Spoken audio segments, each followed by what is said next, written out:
The NFL Scouting Combine has come and passed, and it is now time for me and Connor and the Locked On Sun Devils podcast to break down all the good news and all the news in general that happened with Arizona State Sun Devils football prospects. You are listening to the Locked On Sun Devils podcast.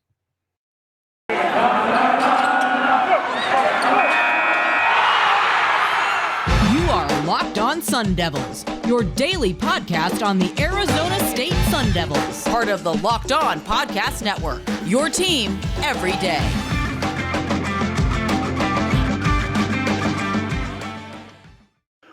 And welcome to the Locked On Sun Devils podcast. My name is Richie Bradshaw. I will be one of your guides through everything Arizona State Sun Devils, joined always by my good friend and co-guide Connor Drios. Make sure you follow us on Twitter, myself at RichieBrads36, Connor at CDrios. Follow the Locked On Sun Devils Twitter page while you're there as well at LO_Sun Devils. Speaking of which, make sure that you are subscribed and following the podcast wherever you get your podcasts, because we are free and available wherever you get your podcasts, which includes but isn't limited to Odyssey, Spotify, Google Podcast, Apple Podcast. And if you would like to see us in person, you can go ahead and follow us on YouTube as well. Like I said, make sure to subscribe, follow, like, share, 5-star review, all that good stuff. And of course, this episode of the Locked On Sun Devils podcast is brought to you by RunYourPool. March Madness is here, and RunYourPool has a better way to create your bracket. RunYourPool.com, the premier sports pool hosting service. All right, Connor, without further ado, let's go ahead and dive into this. We're going to start off with one of the mascots of the Arizona State Sun Devils football team this past year, as well as one of the best, if not the best prospect that Arizona State has coming in, and that would be Rashaad White, front of the podcast. Connor, break it down for me. How many mascots can somebody have? Well, we're doing a Mount Rushmore, and we have Rashaad White, Darian Butler, DJ Horn, and I am nominating Marion Jackson to be the fourth. All right, interesting I'll choice. tell you who it's not. It's not Jaden Daniels. Okay, well, we're not hurt over that at all. Let's talk a little bit about Rashaad White. Now, I'm going to give just a bit away. There wasn't one Sun Devil that seriously it felt like just blew the doors in terms of how they performed, right? Like maybe the interviews went really well, but overall, like Rashaad White had a very solid performance, right? As far as his 40-yard dash goes, was more so middle of the pack. I want to say he was in like the 4.5s as I'm scrolling for it here. Sorry, he was a 4.48. So 4.48 official. For what he's, I want to say he measured in at like 6 foot, about 215-ish. So 4.48 for speed, not necessarily being his game. Very solid performance, right? Like if he did any better than that, that's a huge win, but certainly did not lose any credibility off that 40-yard dash. At the end of the day, it's not that it's not important, but there is track speed and then there is game speed. We have constantly talked about Rashaad White having that burst to go with his size. So his result in terms of the 40-yard dash, in my opinion, was definitely a plus for him. Now, as far as other running backs go, if you're looking at the other events like bench and vertical, bench, I don't think hardly any of the running backs did. But in terms of the vertical, Rashaad White was third, only behind, in my opinion, one of the more notable running backs, Breece Hall, who had a 40-inch vert compared to Rashaad White's 38, only behind also Kevin Harris at 38.5. So the verticals in your broad jumps, you're also showing explosiveness, right? That's exactly what it's for. Yep. Right. So for Rashaad White to test very well here, again, also not losing anything from running the 40-yard dash, that was a great result for him. Now, in terms of his broad jump, he was fifth at 10 feet 5 inches. Again, behind guys like Breece Hall, and then also a Zamir White in there. So in terms of like overall competition for Rashaad, didn't really lose to anybody per se, short of like a Breece Hall, who a lot of people think that will go ahead of Rashaad White in the upcoming draft. But Rashaad White did not lose any money after going through this week, in my opinion. No, not at all. I don't think he lost any money, but I also don't know if he necessarily gained any money. He kind of was right where we expected him to be. I don't think any of us believe that Rashaad White was some otherworldly, like naturally, not naturally talented, but like this exuberant kind of talent, like this unicorn kind of guy. Exuberant. I know, right? Is that some like word of the day toilet paper or that? Yeah, that's exactly what it is. It was right next to my right next to my phone when I got up and I had that word of the day app going. Yeah, That's me. So, but It's anyways, called Wordle. there you go. I hate that app and I will never download it. Stop tweeting about it. It's not quirky, it's annoying. But anyways, that's a hot take for another time. Are we still live? Well, we better be. So Rashaad White is not like this unicorn kind of athlete, but he is very well built all around. I think that size, 6', 214, is a good size for him. Almost 10-inch hands and a little over 31-inch arms. So he is a really long and lanky built running back. The speed is probably right around what we thought, a 4.48. He's definitely not beating you in track speed, that's for sure. But he is one of those long striders, which is something that we knew a lot about. So scrolling down on his combine page, because Connor went ahead and gave you all the numbers, I'm just going to real quick run through the analysis that's provided here by Lance Zierlein. I am just going to give you the cliff notes. So essentially what he said is that even though he has size in senior year production, the tape is more average than exciting. And I would have to disagree there, but maybe it's because I got my rose-colored glasses on. Says that he has a tendency to be slowed or stopped at the first level with the tacklers, but is a more natural runner when he gets to the second level. And I would agree there is once he gets to that next level, I would say he definitely has those ball carrier moves to make guys miss and look silly in space. Talks about, this is an interesting comment. He fails to show enough creativity to escape the, quote, get what is blocked tag. But he does run with adequate, quote unquote, adequate vision. His lack of breakaway speed and interesting, limited special teams background, even though he was a return man, but okay. Won't help his chances. I mean, at the end of the day, like the analysis for these people, and I shouldn't say these people, Zierlein's a huge name in the NFL space, but part of it is subjective, right? Generally, you're looking for these specific traits. And honestly, if two people are watching the same tape, they may not see the exact same thing. Totally. So at the end of the day, like, I don't think Rashaad White is closer to average, nor do I think he's necessarily an NFL superstar just in the making. I certainly think his floor and ceiling are in a good place. But how coachable is he going to be, right? How did his interviews go moving forward? So those are definitely things to consider with Rashaad. Yeah, absolutely. So moving on from Rashaad, we're going to go ahead now and switch over to Kellen Desch. Kellen Desch, actually the highest graded prospect for Arizona State. For what it's worth, he came in at a 5.95, which is an average backup or special teamer. And I got news for you. Kellen Desch may be a freak athlete, but he's not going to be a special teamer. Connor, give me the numbers. Dude absolutely dominated. And he's one of the guys that I highlighted. I don't know if it was probably last week, maybe early last week. We talked about players we thought would be able to make the most money during this week at the Combine. He was one of the guys that I highlighted specifically for the fact that this was a very deep tackle class. So for him to still be considered one of the better tackles in a deep class was not necessarily a bad thing. It was just how can he separate himself this week going into the Combine. So now I will always question, don't necessarily know how it always pertains, but the 40-yard dash for an offensive lineman, Kellen Desch was second. He was literally 0.01 off being tied for first out of all the offensive linemen. That includes tackles, guards, and centers. So Kellen Desch absolutely showed out in the 40-yard dash. Now his vertical, he was also third at 32.5. Again, only an inch behind a guard from UCLA who is 33.5. And his broad jump, not necessarily as impressive.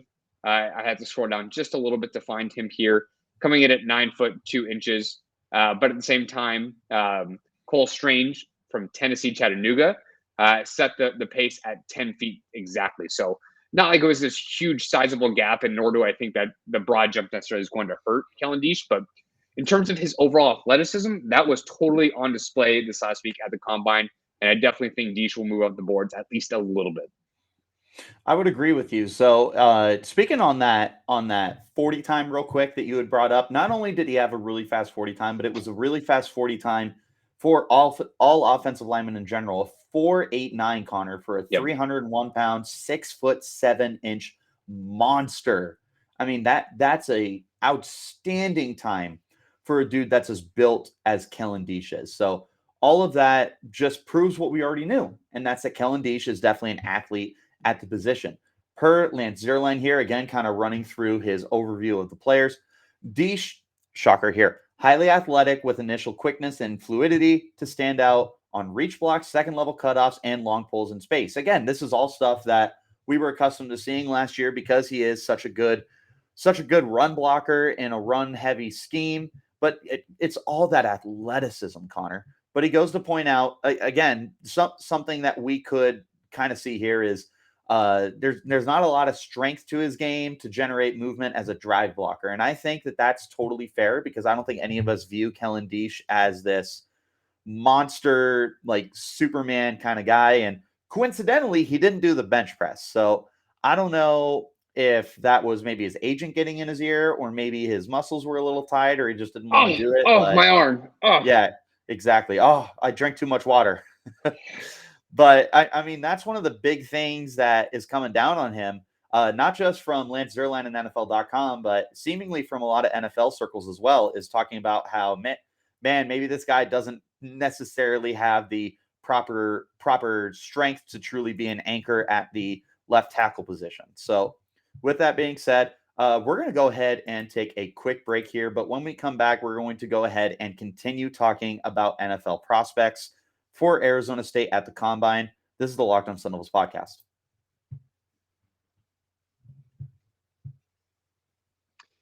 Guys, if you're like Richie and I, we absolutely love March Madness. We love setting up our brackets, but this year, we're going to be doing a little bit of betting. And if you're wondering where you can go for that, you guys can choose StatHero. StatHero is NCAA's single game pick'em pits the star players against each other in an amazing hybrid between fantasy and sports gambling. Take control back from all those handicappers that always seem to have the advantage and start focusing on the players you know best with a gameplay that doesn't rely on big spreads, long odds, or funky props. StatHero gives you the advantage, resulting in their gamers winning 4 times more often.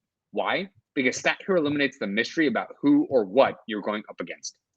In addition to their pick'em games, they also have dozens of lineups you can comb through to take on head-to-head. They simply post sets of players for you to take on with a set of players you choose. StatHero is the easiest and fastest way to get your sports action fixed. The simple, sleek gameplay will have you playing in minutes.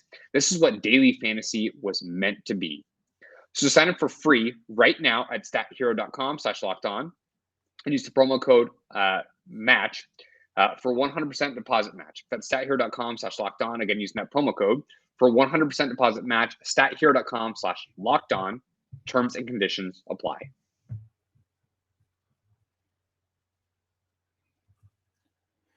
And again, thank you guys so much for making the Locked On Sun Devils podcast your first listen every day. Make sure that you checked out Locked On Bracket Breakdown March 14th right here on the Locked On podcast feed and YouTube channel. College basketball experts Chris Gordy, Andy Patton, and betting expert Lee Sterling give you an in-depth breakdown on every matchup. Connor, we talked about the top 2 Arizona State prospects in the NFL scouting combine. Goodness, get it out, Richie. We're going to go ahead and continue this time, moving on to center Donovan West. Connor, give me that breakdown. Yeah, so here's where it gets interesting. So Donovan West did not test very well, but at the same time, a lot of people might tell you that West may even be a better prospect potentially than Desch, but obviously very deep tackle class compared to center where there might not be as much depth. So once you kind of put players in the tiers, is he necessarily better? Not really for us to say. We're not necessarily talent evaluators, but in terms of the 40-yard dash where Desch almost set the pace for all offensive linemen, West was the total opposite. He was more so even below middle of the pack. Trying to find him here. Donovan West had a 5.27 40 time. Again, do teams truly love the 40 for a center? Maybe, right? Like you don't necessarily see these players getting 40 yards down the field, but it's really more so the first 5 to 10 yards if they need to block downfield a little bit. But definitely a number of people are going to look and compare Donovan West to other offensive linemen against. In terms of his vertical, sorry, this is vertical was at 20 inch or 28 is what I meant to say. 28 inch. 28 inches. Again, very middle of the pack. He might have been a little above average there, but Not necessarily anything to write home about. His broad jump, however, was at least a little bit better. He was essentially he was good for 6 out of all the offensive linemen, so at least showing him athletic ability there, coming in at 9 feet 4 inches. So really, that was kind of the only place that he was able to shine in terms of his events. Now, maybe some of the other events that he had gone through that didn't necessarily have a score associated to it, or at least was something that other teams had wrote down, maybe that was a benefit to West. But if we consider what West had essentially performed throughout this week, we may not think he was necessarily one of the better center prospects. So I will at least say this is the Underwear Olympics for a reason. It does matter, but I think it matters a little bit more depending on who you're talking to. I would agree with you. So it's so funny throughout the offseason, we've seen some people very, very high on Donovan West in this draft class, particularly Mel Kiper, who had him as his number 2 center in this class. I don't know if he did enough to really solidify that spot, but let me just read you the profile again. For Lance Zierlein, undersized center prospect with strengths and weaknesses that could match him with an inside-outside zone offense. I want to put emphasis on the undersized because he definitely is not the biggest guy in the world. 6'3" is good height, but he is under 300 pounds. And that's you want to see him bulk up a little bit. And it's not that he can't. It's just that's been his playing weight. So it's a matter of would he be comfortable enough getting too big or does he get a little more sluggish? So they do point out that he does offer guard and center flexibility because he has played at both those positions. However, per Zierlein here, and I absolutely love this term, he's better suited to pivot. In other words, he doesn't want him to kick out the way that you would have your guards and your tackles play. Instead, you allow him to kind of pivot in the middle and figure out assignments. And he is smart enough to figure out where the blitz is going to come from. And that's something that he points out here too, is that he is a very smart prospect as a whole. So Donovan West was there. Next up, Curtis Hodges. Curtis Hodges, kind of the surprise addition to the NFL scouting combine, if we're being completely honest. But Connor, how did he end up testing? So up and down, man. Very up and down for West. Or Curtis Hodges, excuse me. 40-yard dash, he was second to last, posting a 4.85. Bench press did not participate. His vertical, however, was very solid, coming in at third at 34.5 inches. Broad jump again towards the very bottom. Well, I should say more middle of the pack there. He was at 9 foot 9 inches there. But again, as far as tight ends go, very middle of the pack. 3-cone drill. He was second to last at 7.14. And then 20-yard shuttle did much better there. So at the end of the day, did not test consistently well. Shows that he's at least a decent athlete, but not necessarily this dominant player at the position. So I think a lot of it's going to come down to how well can he block and understand his assignments going to an NFL team. And just because he's at the NFL Combine, certainly not a guarantee to get drafted. He was solid with his time at Arizona State. So if he does get drafted, I'm not going to say I'm surprised. But at the same time, if he goes through the Combine and not necessarily perform well, if it doesn't get better by his pro day, I wouldn't be surprised to see him not get drafted either. I wouldn't be surprised either. So let me make something very clear for maybe a casual fan or someone who's really just starting to get into football, because there's plenty of you guys out there. Going to the scouting combine does not guarantee you get drafted. So Curtis Hodges going to the combine, we're super happy for him. And it's exciting for us as fans to sit there and we're like, wow, like an NFL team actually noticed Curtis Hodges. Like that's really cool.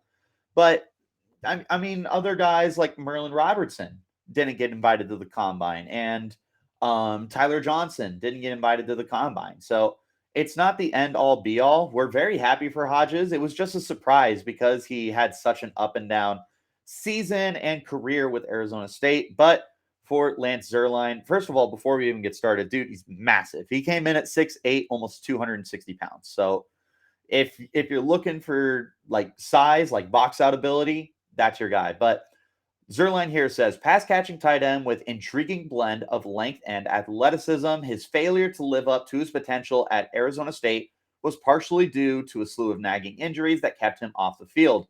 He's a legitimate seam threat with open field separation and an expansive catch radius when he catches the football, but will need to improve as a route runner and blocker. So It's mainly kind of coming down to the injury history, which I understand to a certain extent, but at the same time, you do want to like your best ability is your availability. And if you can't be on the field, then I don't know why we would put a lot of stock into you. I think Hodges is definitely someone that I've started to come more around on because of the athletic upside and the potential there, but he still does scare me a bit as a prospect.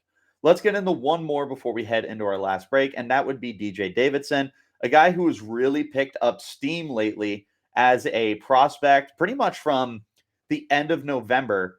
DJ Davidson really started to become like not a household name, but a name that has been very intriguing and like just constantly around draft circles. But Connor, go ahead and give me the breakdown for DJ Davidson now. Yeah, pretty similar to Rashaad White. Did not necessarily lose himself any money, but didn't exactly test incredibly well in just about anything. He did not participate in the 40-yard dash, which, first of all, really quick sidebar. I don't care what he was going to run. He was not going to be Devontae Wyatt or Jordan Davis in all likelihood. Those dudes were moving, absolutely moving for how huge they were. So, and they played together. Yeah, that's scary, man. Good thing that they didn't lose the national championship because people would be very confused watching these guys show their athleticism. Just a sidebar with that. In 20 years, when our kids are asking us about some of the best defenses ever, we're going to highlight that defense. And I have a feeling that quite a few of these guys are going to be studs in the pros, and they're just going to be like, Dad, those guys all play together. And we're going to be like, yeah, those guys all play together. Yeah, definitely. But anyways, this isn't Locked On Bulldogs. Bench press, only 3 defensive tackles participated overall for one reason or another, and he was third with, or I should say second of the 3 with 23 reps. So not really a whole lot to do with that information there. Vertical was just slightly below average at 28 inches. I don't believe he participated in the broad jump. I'm double checking that right now. He did not. But then as far as the 3 cone and then 20-yard shuttle, I did much better in those. But again, 3 cone, only 5 defensive tackles participated overall, came in at third. So take that for what it's worth with a grain of salt. And then same thing for the 20-yard dash, came fourth out of it was fourth out of 7. And then nobody participated in the 60-yard shuttle as a defensive tackle. So in my opinion, it came down to interviews for him. So as long as he interviewed well with his teams that talked to him this week, he made himself some money. I would say so. Like it again, it's like he didn't gain much ground, but he definitely didn't lose any ground going to the combine. So per Lance Zierlein here, this is really like probably the most accurate that I've seen yet. This is just spot on. Gap stuffing nose tackle who plays with good strength to disrupt blocking from guard to guard, but he's an early down run defender only with just limited pass rushing upside, plays bulky and has a powerful base to absorb double teams, and with relative success has the upper body strength to beat a single block. I think all that is pretty much like spot on for what we saw out of DJ Davidson. For what it's worth, this isn't down there, but we can always highlight that Davidson helped to keep his teammates' jerseys clean. Like it's not a surprise that Kyle Soley and Merlin Robertson and Darian Butler and Connor Soley and Eric Gentry were all able to have really good success against a run game. Part of that is because Davidson was so good at just eating up blocks. And any team that's looking for a true nose tackle is going to be very happy with the kind of guy that Davidson is. So with that being said, we're going to go ahead and enter our final break. When we return, we're going to close out with the final 3 Arizona State players who were at the scouting combine. But first, a quick word from some of our sponsors. March Madness is less than a week away, and that means you need to start thinking now about where you're going to be running your bracket. Sorry, I just totally spaced out. You need to think about now where you're going to be running your bracket this year. Are you going for the usual or are you going for the best? We've done our homework here and we're running our brackets with RunYourPool.com. Along with standard brackets, RunYourPool offers game types like Survivor or Pick X. They have options to edit scoring and they offer more intel to make your picks. All stuff you won't find at ESPN or CBS. If you've got a business, RunYourPool can help take some of that madness magic and play alongside your employees or even gain customers. Plus, they offer full white glove customer support, custom branding, and one of the easiest 3-minute setups you'll find. Clearly, we believe in RunYourPool because, like I said, we're running our brackets there ourselves, and there's no truer test than that. If you want to play against us for a shot at the cash prize, Join us at runyourpool.com/lockedon. And while you're there, create your own pool for your friends and family. Enter Pure Madness at checkout for $10 off your custom pool. All the rules and details will be available there. That's runyourpool.com/lockedon for your chance to win a cash prize. We look forward to seeing and beating you there.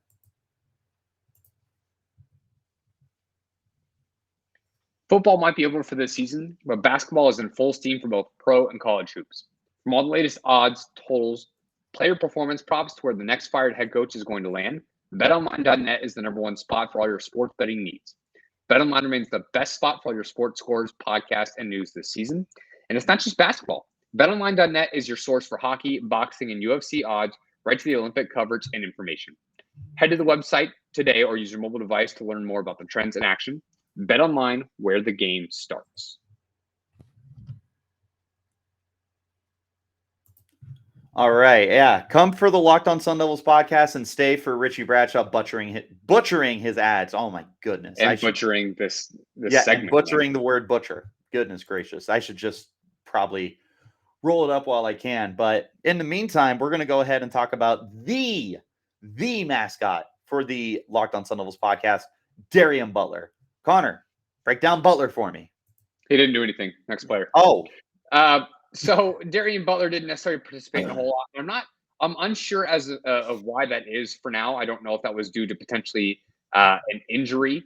But the only thing he participated in, to my knowledge, it looks like was the 3-cone drill, and came in dead last out of like 7 or 8 linebackers that participated in it. So not necessarily a very good look. Now, again, maybe there were other drills he participated in without necessarily a score associated to it. More looking at maybe his reaction time, reflexes on the field, participating in some drills that way. So he could have still potentially done that, but essentially showed up to the combine, to my knowledge, to really interview with teams more than anything else. Yeah, he really didn't do that much at the combine, and unfortunately, he did not come in very good for length measurables at just 5'10". He did give himself a stocky 221-pound build, but Connor, that 5'10" is going to be something that teams definitely take notice of, unfortunately. Now, don't get me wrong, there are guys who find a way to outshine those sizes. I mean, the great London Fletcher was like 5'10" or something like that. And Denzel Perryman just made the Pro Bowl sitting at 5'10" as well. So let's not sit here and pretend like Darian Butler being shorter than 6 foot or 5'11" is a death sentence for his career. He definitely still has that upside that we've seen to be a difference maker in the league. Now, per Lance Zierlein, Butler trimmed down and became a faster, more impactful player with increased range and better coverage. Nailed it. Just right off the bat, nailed it. That's exactly what we saw. 3-time captain, heart and soul of his defense, and flies around looking to make a hit. Now, what he did say is he's inconsistent in diagnosing the play, and the big thing here is he lacks the length and poise stymie his finishing rate as a tackler. But his toughness, cover talent, and potential to help on special teams gives him a good shot to make a squad despite his physical traits. So, Connor, I'm not going to lie. What I'm looking at here is we talk about he's just too small. And if that's the case, then shame on you guys, because you should measure a player by the size of their heart and the size of their passion, not so much how big they are. Because when you have a player like Darian Butler, who's as great as he is, you got yourself a ball player. Now, I'll go ahead and go on record here. Just because I saw all of that, Butler's going to make a team, and he's going to be a difference maker. He should be drafted, okay? I saw Darian Butler play this year. We've seen Darian Butler play before. 4-year starter, 3-time captain. Connor, this dude is a leader. He's a ball player. He's a difference maker. If the biggest gripe is his size, then sleep on him. Make that mistake. Go ahead. Make my day. We'll see where that goes. I think you and I can both agree, even if you're a difference maker in college, does not guarantee anything at the next level. But we'll see kind of where his stock trends come towards the end of April. Here's what I'll tell you. Like, this is kind of scary to think about. Does he not remind you of Scooby Wright? Scooby, I think, was a little bit more notable coming out of college, if I remember correctly. Yes, but Scooby was also undrafted and never made it to the pros. But a lot of that was not so much his height because he was a Hey, smaller he dude. was on Cleveland's practice squad, I think, and maybe He even the was with Cardinals at one point. Arizona. He was with the Cardinals at some point too. His thing was the injuries. He couldn't stay healthy. So, all right, let's go ahead. Let's get to another one of our favorite players. He's personally, after Rashaad White, this is my favorite. No, I forgot about Darian Butler. This is my third favorite ASU prospect in the NFL draft this year. It is Jack Jones. Connor, break down Jack Jones for me because, first of all, right off the bat, there is a number that really sticks out to me here. Yeah, not an overall great week for him. Coming in at 6 foot, I'm assuming that's the number that you're talking about, which is 5'11", but yes, he came in at 5'11". he came in taller than 5'9". I was gonna say it's a little bit taller than I think we were expecting, which at the end of the day, good for him. That doesn't mean I think that all these combine measurements are necessarily accurate, but it's the most up to date information, right? They do this every single year. You can't think it's that wrong, but sometimes they are. But regardless, as far as his 40 time goes, not anything notable there. Came in at a 4.51. He kind of seems like a little bit more of a slot corner, so the fact that he wasn't that fast, not necessarily a huge detriment per se. Did not participate in the bench. Now, as far as his vertical and broad jump goes, it looks like I think only Chase Lucas, if I remember correctly, participated in the vertical. But I think Jack Jones did participate in the broad jump, if I remember correctly. He does No. not. He did not do anything except the 40 time. Okay, gotcha. So again, maybe one of those things where hopefully he interviewed well because Richie from the East West Shrine Bowl did not necessarily have the most glowing week there. To have another NFL event and not essentially shine at the NFL Combine, he might be taking some steps backward on teams' draft boards. Now, we don't necessarily have access to that. We're not reporting that. It's just if he can't do anything necessarily on the field to show teams what he's capable of, not a good look for him so far. Yeah, like I said, going into this week, I think the biggest thing that he had to do was ace those interviews because, Connor, I got it all laid out for me. We officially have everything here from Lance Zierlein. So the reason why he left USC is he pleaded guilty to second-degree misdemeanor charge of commercial burglary. He had broken into a restaurant after hours, went to a junior college for 1 year, and then came to Arizona State. He was there in 2019, 2020, and 2021, but he only played one game in 2020 because of a suspension for violating team rules. So his biggest thing was acing those interviews, and I wasn't in the room, so I couldn't tell you how well he did or didn't do. However, there was an interesting comparison that I told you, and if he even remotely sniffs this upside, then you're talking about the steal of the draft. I saw this on Twitter. I can't remember who it was, but they said that Jack Jones is Marcus Peters Jr. And there are a few qualities that I think are comparable. One, they're both knuckleheads. Let's just totally be real there for a second. They're both knuckleheads. They're you either love them or you hate them if they're on your team. So, but they also have like really, really good ball skills. Because one of the things that Zierlein pointed out is that he's a natural guy to attack the ball with his hands. And I mean, that showed in the combine when he was doing like the different drills and the gauntlet specifically. The ball just naturally comes to his hand like a receiver. So he's one of those guys where he's not the biggest dude on the field, and maybe he's not the nastiest press guy or off coverage guy. But I'll tell you what, when that ball's in the air, I like Jack Jones' capability to come down with some kind of play. So I thought it was an interesting comparison. Is that my comparison? No, not at all. They're two totally different builds and athletes. But in terms of mentality, both from a personal aspect and from a player aspect, I can totally understand how we connect those dots. But let's go ahead and move on to the final player for the Arizona State Sun Devils that was at the Combine, and that is longtime starter Chase Lucas. Connor, break it down. Yeah, no, Chase Lucas essentially was kind of the opposite of what Jack Jones did. Had a much better combine overall. While the 40 was not necessarily his, one of the better 40s of the corner group, it was good for Chase Lucas, right? And I want to say he ran into the low 4.5s his first attempt and was just below that the second one. So definitely better to see him improve the second time there. Even though, again, he did not necessarily have one of the top times, I thought that was a win for him. Now, as far as the Bench press goes, he did not participate in that. Vertical and broad jump, he did much better in these. He had 39 inches for the vertical jump, only behind two other guys. Tariq Woolen had the lead for corners at 42 inches, so not that far off, showing some great athleticism there. And then also for his broad jump came third at 10 foot 8 inches, only behind by just a couple inches off the lead. So great week for Chase Lucas overall. A guy that I think teams like. I'm not sure anyone's going to really use the word love around Chase Lucas, but guy's got a lot of experience, and even in college, even in the Pac-12, I think that's going to come in handy for the right team. As long as he gets a defensive coordinator that can put him in the right positions to succeed, I think Lucas can have some success at the NFL level. I would totally agree with you. So the thing is he's not one of those guys that totally jumps off the page as like this freaky, unreal upside of a player. I mean, he played 5 years at Arizona State. He's the all-time career game leader for Arizona State football. He had really good production in his time. I was kind of surprised with the measurables. I thought that he was going to be closer to 6 foot. And I mean, 5'11" is obviously close to 6 foot. But I mean, like, I was expecting him to be at 6 foot, if not a little bit taller. Coming at 180 is also kind of a surprise. I knew he was kind of slender, but I didn't think he was going to be that slight of frame.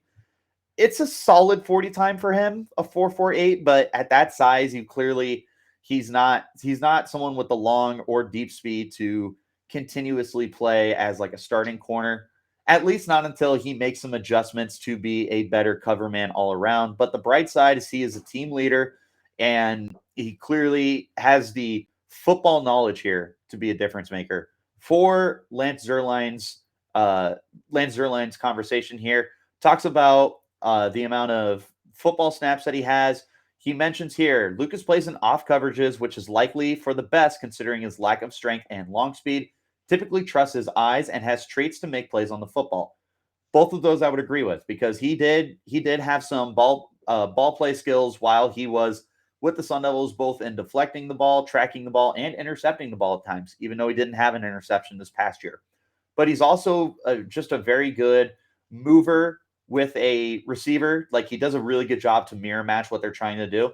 It's just a matter of like his athletic upside is very, very limited. So from that standpoint, I'm just not sure how high Chase Lucas could possibly be here, but we do like that upside bare minimum. So anyways, that is going to go ahead and wrap up this edition of the Locked On Sun Devils podcast. Thank you guys again so much for staying for a whole 38-minute episode of the Locked On Sun Devils. We really appreciate it. Make sure that you subscribe to the podcast wherever you get your podcasts, whether that's Google Podcast, Odyssey, Apple Podcasts, Spotify, pretty much wherever you get your podcasts on an audio platform. Me and Connor are there Monday through Friday, giving you the best Sun Devils content in the whole world.